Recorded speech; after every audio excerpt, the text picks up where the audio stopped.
V Bratislave bude do nedele poriadny cirkus. Atraktívne predstavenie i zábavu ponúkajú umelci z 15 krajín sveta.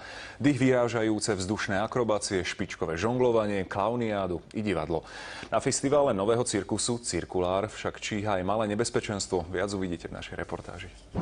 Cirkulár ponúka zábavu pre deti i pre dospelých v medickej záhrade každú hodinu a doslova na každom kroku. Vstup je voľný. Je to výborné a je skvelé, že to takto ako sa to koná. Nič lepšie neexistuje. História nového cirkusu siaha do 70. rokov do Francúzska a spája pouličné umenie, cirkusové schopnosti a divadlo. Chceli by sme pripojiť Bratislavu k takým metropolám ako Monte Carlo, Paríž, Milano či Praha. Medzi cirkusovými umelcami sú vzdušní akrobati z Izraela a Francúzska, ktorí predvádzajú čísla na 8-metrovej konštrukcii. Z Portugalska pricestovala skupina Marimbondo. Venujeme sa minimalistickému cirkusu, cestujeme s ním po celom svete. Snáď sa bude páčiť aj tu v Bratislave.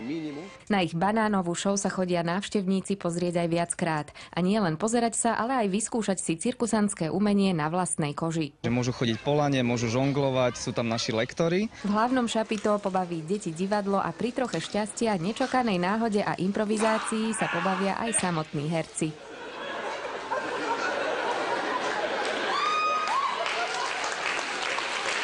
Nuza, ak sa vám pred očami myhne niečo zelené, majte sa na pozore pred Greenmanom zo Španielska.